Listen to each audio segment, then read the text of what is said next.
My name is Sheila Silva. I'm an actuary. We are here in lovely Salem, Oregon. I play amateur pool. I have a little game room in there for my pool table. We've lived here in Salem since 2014. We built the house in 2015 and almost immediately put in a solar array. Our land here has no trees and it's high up, so it's a perfect setup for a ground mount, which is what we went with. You know, it's not a fancy house, but there is a lot of kind of under the covers electronics that goes on.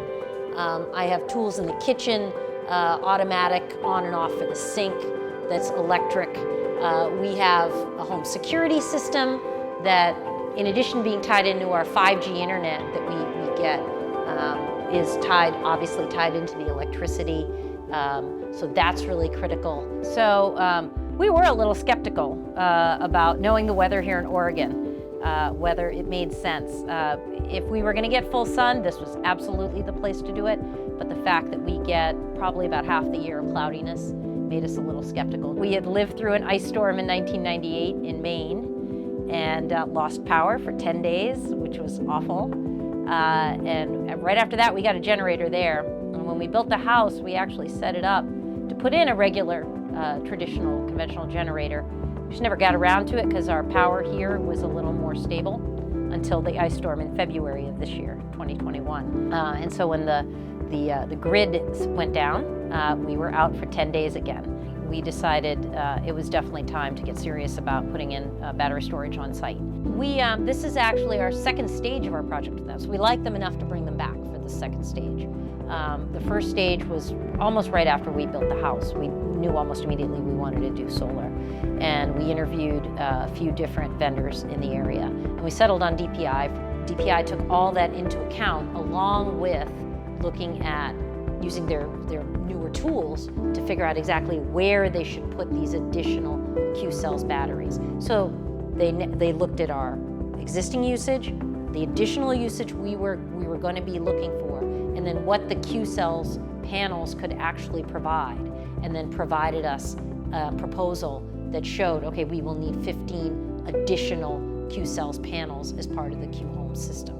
DPI and I and my husband arrived at that number after having analyzed our usage. Our usage isn't spiky, it's a very steady, but maybe not huge level, but very steady from certain items all the time. So it was very clear to say, okay, this is the wattage usage that we have every day, all day. So here's what we need for batteries. And that's proved to be exactly right. That what it's holding, I can see, is exactly what we need if we went off the grid.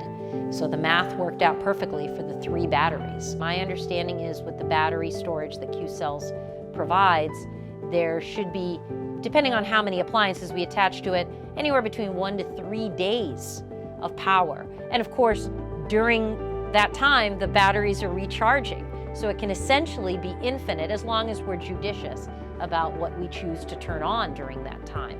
So that level of safety is really, really important to us. The Qcells product was the way to go. Basically getting the most bang for your buck storage. And I would actually say, because I've been monitoring this, we've actually recouped it faster because I'm the person who runs around behind my husband and shuts off lights. So we've definitely gotten our money's worth out of the panels. As we get older, I'm trying to reduce variable costs. A fixed cost, especially when I'm providing the power, is really big for us as we get older. And the Qcells product gives us an incredible feeling of security that those batteries are something we can depend on.